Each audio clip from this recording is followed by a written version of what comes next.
அன்பு நெஞ்சங்களே, யார் அந்த சார்? இந்த கேள்வியை நீங்க கேட்டீங்கன்னா உங்க மேல கண்டெம்ப்ட் ஆஃப் கோர்ட் சார்ஜ் பண்ணப்படும்.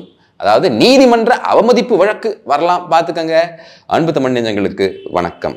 அதாவதுங்க, நான் ஒரு சின்ன கிளிப் ப்ளே பண்றேன். இது யார் பேசியிருக்காங்கன்னா, மேடம் மேரி ஜெயந்தி அவர்கள். ரொம்பவே அழகா அவங்களோட தமிழ் உச்சரிப்பும் சரி, ஆங்கிலமும் சரி நமக்கு ரொம்ப பிடிச்சிருந்தது. ஆனா அதை தாண்டி நீங்க பாத்தீங்கன்னா ஒரு செகண்ட் ஏதோ திமுக மாவட்ட செயலாளர் பேசின மாதிரியே ஒரு ஃபீலிங் எனக்கு இருந்தது. காரணம் என்னன்னா, அவங்க சொல்லக்கூடிய விஷயங்கள். அதாவது ஃபர்ஸ்ட் மேடம் என்ன சொல்றாங்க அப்படின்னு கொஞ்சம் கேட்டு வருவோம். ஒருவர் தான் இதுல குற்றவாளின்றது தெளிவாக நிரூபிக்கப்பட்டதனால்தான் இவர் மேல நீதிமன்றம் நடவடிக்கை எடுத்து இந்த தீர்ப்பை இன்றைக்கு கொடுத்துள்ளது. எனவே இதன் பிறகு இதை பற்றி பேசினால் அது கண்டெம்ப்ட் ஆஃப் கோர்ட், நீதிமன்ற அவமதிப்பு என்பதை தெரிவித்துள்ளேன். நான் இந்த கேஸை பல ஆங்கிள் இருந்து யோசிச்சுட்டு இருந்தாலும் எப்ப இந்த பேட்டி அரசு தரப்பு வக்கீல், அதாவதுங்க இப்ப இந்த மாதிரி ஒரு கிரிமினல் ட்ரையல் நடந்துச்சுன்னு வச்சுக்கோங்களேன், அப்ப அரசு தரப்புல ஒரு வக்கீல் இருப்பாங்க, அப்புறம் அக்யூஸ்டுக்கு ஒரு வக்கீல் இருப்பாங்க. அப்ப அரசு தரப்பு வக்கீலா இருக்கக்கூடிய, ஏன்னா அந்த பெண்ணை ரெப்ரசென்ட் பண்றது அரசா இருக்கும். அப்ப மேரி ஜெயந்தி அப்படிங்கிறவங்க இந்த விஷயத்த வந்து பேசுறாங்க. அப்போ ஒரு அரசு தரப்பு வக்கீல்கிட்ட நீங்க என்ன எதிர்பார்ப்பீங்க? இப்ப ஒரு பெண் பாதிக்கப்பட்டிருக்குன்னு வைங்களேன், அந்த பெண்ணோட வக்கீல்கிட்ட நீங்க என்ன எதிர்பார்ப்பீங்க? அந்த பெண்ணுக்கு நியாயம் கிடைக்கணும், புரியுதுங்களா? அதான் நீங்க எதிர்பார்ப்பீங்க. ஆனா நமக்கு என்ன தோற்றம் இவங்க பேசும்போது தெரிஞ்சிச்சுன்னா, கவர்மெண்ட் ஒரு நரேட்டிவ், ஒரு ஸ்டோரி இங்க சொல்ல விரும்புது. இந்த கேஸை நாங்க 3 மாசத்துல முடிச்சிட்டோங்க. எப்படி? இந்த கேஸை நாங்க சீக்கிரம் முடிச்சிட்டோம். பெண்களுக்கு அது எதிரான பிரச்சனை இருந்ததுன்னா அந்த கேஸை நாங்க சீக்கிரம் முடிச்சிட்டோம். ரெண்டாவது விஷயம் என்ன, யார் இன்வால்வ் ஆயிருக்கணும் அவனுக்கு அதிகபட்ச தண்டனை வாங்கி கொடுத்துருக்கோம். ஒரு ப்ராசிக்யூஷனாக அதிகபட்ச தண்டனை நாங்க வாங்கி கொடுத்துருக்கோம் அப்படிங்கிற விஷயத்த சொல்றது. இதுதான் வந்துட்டு இந்த ஸ்டேட் சைடில் இருக்கக்கூடிய முக்கியமான விஷயம் அப்படின்னு நீங்க நினைச்சிட்டீங்கன்னா கிடையாது. முக்கியமான விஷயத்த இப்ப இவங்க சொன்னாங்க பாத்தீங்களா, அதாவது யார் அந்த சாரு அப்படின்னு கேள்வி கேட்டா நீதிமன்ற அவமானம், அதாவது கண்டெம்ப்ட் ஆஃப் கோர்ட், நீதிமன்றத்தை நீங்க அவமதிச்சிட்டீங்க அப்படின்னு உங்க மேல சட்டம் பாயலாம். அப்ப புரியுதுங்களா? அப்ப அரசோட மேஜர் விஷயம் என்னன்னா, இங்க யாரும் சாரு கிடையாது, அவன் மட்டும்தான் அக்யூஸ்டு. யார்? இந்த ஞானசேகரன் மட்டும்தான் அக்யூஸ்டு. இவனுக்கு பின்னாடி எந்த சாரும் கிடையாது அப்படி நீங்க கேள்வி கேட்டீங்கன்னு வைங்களேன், உங்க மேல கண்டெம்ப்ட் பாயும். இது எந்த விதத்தில் நியாயம் அப்படிங்கிறதா இங்க இருக்கக்கூடிய கேள்வி. ஃபர்ஸ்ட் கேள்வி மேடம் மேரி ஜெயந்தி அவர்களுக்கு, எந்த அத்தாரிட்டியில, யார் கொடுத்த அத்தாரிட்டியில கண்டெம்ப்ட் ஆஃப் கோர்ட் உங்க மேல பாயும்? யார் அந்த சார் அப்படிங்கிற கேள்வி கேட்டா கண்டெம்ப்ட் ஆஃப் கோர்ட் பாயும் அப்படின்னு நீங்க எந்த அத்தாரிட்டியில சொல்றீங்க? ரெண்டாவது, எப்படி கண்டெம்ப்ட் ஆஃப் கோர்ட் பாயும் அப்படின்னு சொல்றீங்க?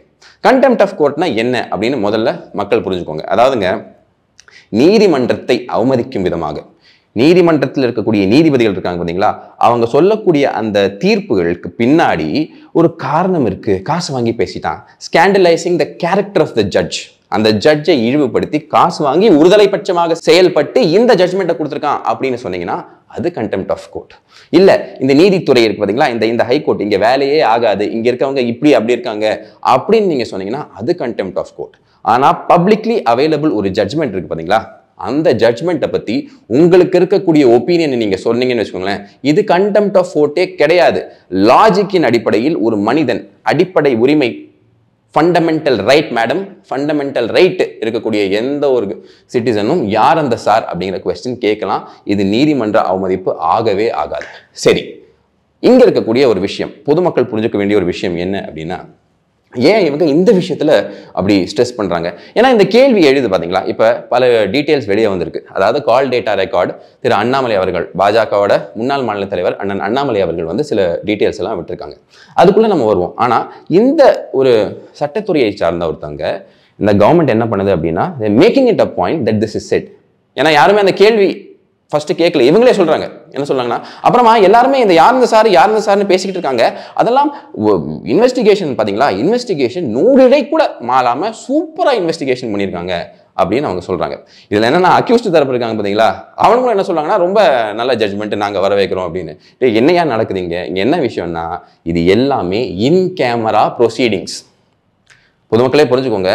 அரசு தரப்பு வக்கீல் என்ன வாதாடினாங்க, என்ன விட்னஸை கொண்டு வந்து வச்சாங்க, என்ன கிராஸ் எக்ஸாமினேஷன் நடந்திருக்கு, எந்த விட்னஸ் என்ன மாதிரி சாட்சி கொடுத்துருக்கான், அந்த விட்னஸ் அந்த சாட்சியை கொடுக்கும்போது இவங்க கிட்ட, இந்த அக்யூஸ்ட் கிட்ட என்னெல்லாம் கேள்வி கேட்கப்பட்டது, நல்லா புரிஞ்சுக்கோங்க. அக்யூஸ்ட் டே இது நீ தானே பண்ண அப்படின்னா ஆமான்றுவான். அதோட நிறுத்தாம அதுக்கு மேல போய் இதை பண்ண தூண்டினது யாரு அப்படிங்கிற கேள்வி கேட்கப்பட்டிருக்கா அப்படிங்கிற கேள்விகள் பொதுவாக மக்கள் மனசுல இருக்குமா இல்லையா? அப்ப அந்த கேள்விகளை கேட்டா கண்டெம்ப்ட் ஆஃப் கோர்ட் அப்படின்னு சொல்றதுல எந்த விதத்துல நியாயம்?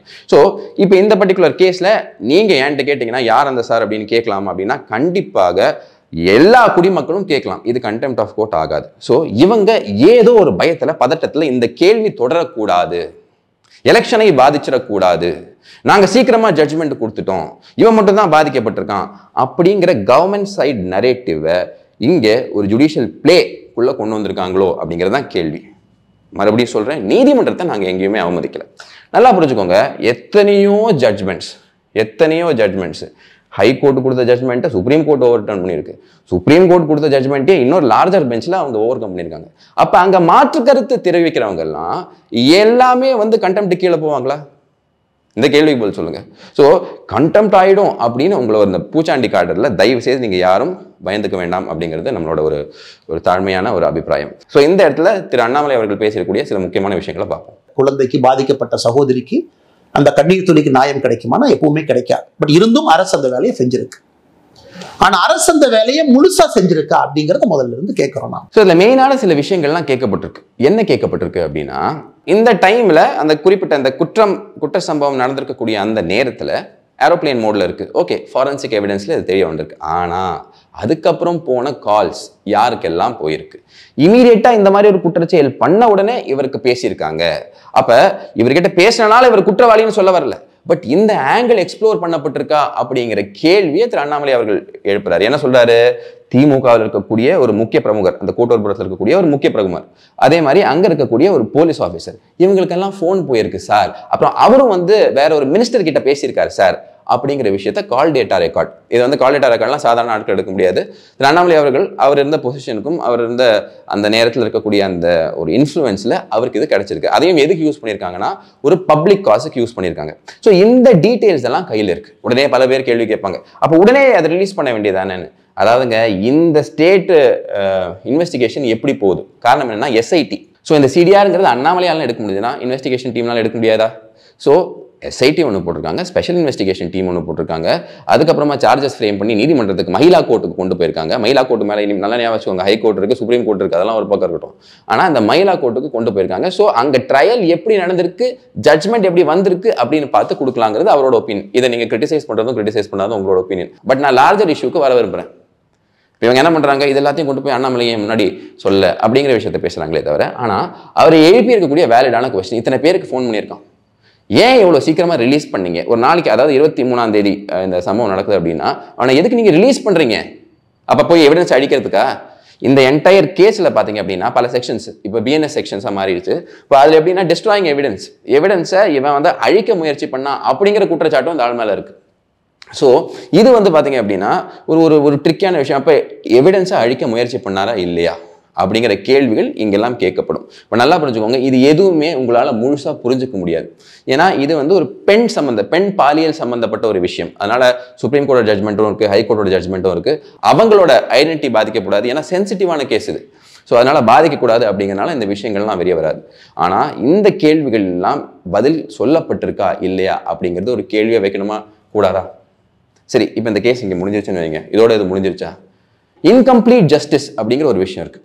ஜஸ்டிஸ் ஃபுல்லாக கொடுக்கலனா கூடங்க, அதாவது இந்த ஒரு கேஸ் நடந்துச்சு, நாங்கள் சீக்கிரமாக பிடிச்சிட்டோம், இல்லை என்கவுண்டர் பண்ணிட்டோம், இல்லை அவன் ஜெயிலில் செத்து போயிட்டான், இதெல்லாம் நீதி கிடையாது, இது ஜஸ்டிஸே கிடையாது.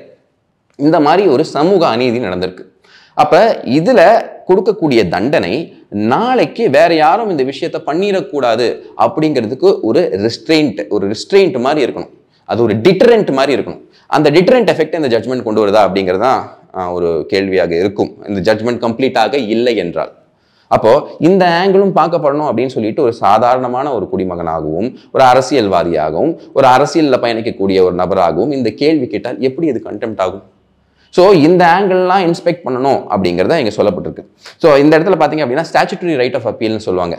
ஒரு மனிதனுக்கு லைஃப் சென்டென்ஸோ இல்லை இந்த டெத் சென்டென்ஸ், அதாவது ஆயுள் தண்டனை இல்லைனா மரண தண்டனை, இது ரெண்டும் கொடுத்தாலும் அவங்களுக்கு நேச்சுரலாக அவங்களுக்கு ரைட் ஆஃப் அப்பீல் இருக்குது. இப்போ நால்சா அப்படின்னு ஒரு பாடி இருக்கும், அவங்க என்ன பண்ணுவாங்கன்னா அந்த ஃப்ரீ லீகல் எய்டு கொடுப்பாங்க. இந்த பர்டிகுலர் கேஸ்க்கு 2 பேருக்கு கொடுத்துருந்தாங்க. அவங்க 2 பேருமே இந்த பிரஸுக்கு பேசும்போது என்ன சொன்னாங்கன்னா, நாங்கள் குறைந்தபட்ச தண்டனை கேட்டிருந்தோம் எங்கள் தரப்புலேருந்து. இப்போ நீங்கள் யோசிச்சு பாருங்க, வாதம் பிரதிவாதம் நடக்கும்போது டிஃபென்ஸ் சைட்லேருந்து என்ன சொல்லியிருக்காங்கன்னா எங்களுக்கு குறைந்தபட்ச தண்டனையை கொடுங்க அப்படின்னு கேட்டதாக சொல்லப்படுது. நான் என்ன இந்த இடத்துல ஃபீல் பண்ணேன் அப்படின்னா, ஒரு டிஃபென்ஸ் லாயரோட வேலை என்ன? ஒரு டிஃபென்ஸ் லாயர் வந்து ஒரு அக்யூஸ்டை டிஃபெண்ட் பண்ணும்போது எல்லா குற்றமும் இவன் மட்டும் பண்ணல, எல்லாமே மேலே இருக்கவன் பார்த்தோம்னா கட்டில் கீழே ஒருத்தன் ஒளிஞ்சிருக்கான் அவனும் காரணம், இவனை மட்டும் தண்டிக்காதீங்க, அதுதான் உண்மையான டிஃபென்ஸு. புரியுதுங்களா? அது பண்ணப்பட்டிருக்கா அப்படிங்கிறது நமக்கு தெரியாது. உங்களுக்கு நான் சொல்றது விளங்கும்னு நினைக்கிறேன். ஞானசேகரனுக்கு ஒரு அக்யூஸ்டுக்கு நான் வந்து டிஃபென்ஸ் லாயராக போகிறேன்னா என்னோட ஒரு மாரல் ஆப்ளிகேஷனும் இருக்குது கோர்ட்டுக்கு. இந்த கோர்ட்டுக்கு நான் ஒரு நன்மை செஞ்சாகணும். என்ன அப்படின்னா, சார் குறைந்தபட்ச தண்டனை கொடுங்க அப்படிங்கிறத ரிக்வஸ்ட் பண்ணுறது, அந்த அக்யூஸ்டுக்கு ரிக்வஸ்ட் பண்ணுறது. ஆனால் இதில் நீங்கள் இவனை மட்டும் தான் தண்டிக்கிறீங்க, ஆனால் இவன்லாம் இருக்கான் பாருங்க சார் அப்படின்னு எடுத்து சொல்கிறதும் ஒரு டிஃபென்ஸ் லாயர். ஏன்னா டிஃபென்ஸ் நீங்கள் என்ன பண்ணுறீங்க, அவனுக்கு தண்டனையை கம்மியாக வாங்கி கொடுக்குறீங்க. அப்போ இதில் மற்றவங்க சம்மந்தப்பட்டிருக்காங்க அப்படிங்கிற விஷயம் நீங்கள் எக்ஸ்ப்ளோர் பண்ண ட்ரை பண்ணீங்க அப்படின்னா ஆப்வியஸ்லி அவருக்கு கிடைக்கக்கூடிய தண்டனை it will be shared between other accused also. இப்போ இவன் பிரைம் அக்யூஸ்டா இல்லை கான்ஸ்பிரேட்டர்ஸ் இருக்காங்களா அப்படிங்கிற ஆங்கிள் இதுக்குள்ளே டீப்பாக போகப்பட்டிருக்கா அப்படிங்கிறதா இந்த டிஃபென்ஸ் தரப்புல நமக்கு ஒரு கேள்வி. பட் அதையும் நம்மளால வெரிஃபை பண்ண முடியாது, பிகாஸ் இது எல்லாமே இன் கேமரா ப்ரொசீடிங்ஸ் அப்படிங்கிறத நம்ம புரிஞ்சுக்கணும். ஸோ ஆகையினால நம்ம மேரி ஜெயந்தி அவர்கள் அரசு தரப்பு வக்கீல். அரசு தரப்பு வக்கீல்னா நீங்கள் என்ன பண்ணியிருக்கணும், மேடம் இந்த காம்பன்சேஷன் 25 லட்சம் தான் வந்திருக்கு, அது மட்டும் இல்லாமல் இந்த 90,000 இருக்குது பார்த்தீங்களா, அதெல்லாம் ரொம்ப கம்மியான தொகை, இந்த ஃபியூச்சரே பாதிக்கப்பட்டிருக்கு, பெரிய தொகையாக வேணும் அப்படிங்கிறதுல நிறைய கவனம் செலுத்தணும். அதை விட்டுட்டு யார் அந்த சாரு அப்படின்னு கேட்டிங்கன்னா கண்டெம்ட் வந்துடும் அப்படின்னு நின்று ரொம்ப தீவிரமாக சொல்லிட்டு போகிறீங்க அப்படின்னா நீங்கள் ஆக்சுவலி யாரை ரெப்ரசென்ட் பண்ணுறீங்க அப்படிங்கிற ஒரு சந்தேகம் நமக்கு வருது மேடம். ஸோ மக்களை பூச்சாண்டி காட்டுறது இதெல்லாம் வந்து வேலைக்காகாத ஒரு விஷயம். அதான் நீதிமன்றமே சொல்லிருச்சே, நீங்கள் யாருடா அப்படின்னு கேட்டிங்கன்னா 2 விஷயம் புரிஞ்சுக்கோங்க. நீதிமன்றம் அப்படிங்கிறது ஒரு ஃபேர் பிளே கிரவுண்ட். அங்கே இருக்கக்கூடிய ஜட்ஜ் இருக்காரு பார்த்தீங்களா, he is guided by the prosecution. ப்ராசிக்யூஷனோட பேரும் இங்கே கெட்டுரும் அப்படிங்கிறதுனால ப்ராசிக்யூஷன் யாரு, நீங்கள் கவர்மெண்ட் சைட்லேருந்து. கவர்மெண்ட் யாரு, திமுக காரன் மேலே கேஸ் இருக்குது, அனுதாபி அப்படின்னு சொல்கிறான். அப்போ இந்த தரப்பு ஒரு வக்கீல் போடப்பட்டிருக்கு, இந்த தரப்பு ஒரு வக்கீல் போடப்பட்டிருக்கு. இதை அப்படியே கண்ணை மூடி யாரும் நம்ப மாட்டாங்க அப்படிங்கிற அடிப்படை புரிதல் உங்களுக்கு இருக்கணும். அது உங்களுக்கு இருக்கு, மக்களை பயக்காட்ட நீங்கள் ட்ரை பண்ணுறீங்க. ஆகையினால இந்த நீதிமன்றத்துக்கு நீங்கள் என்ன கொண்டு போய் கொடுத்தீங்க? இதில் வேற அவங்க சொல்கிறாங்க 358 BNSSல, அதாவது கோர்ட் வேணா அவங்களுக்கு டவுட் இருந்தால் வேற யாரையாவது கொண்டு வரலாம் அப்படின்னு சொல்கிறாங்க.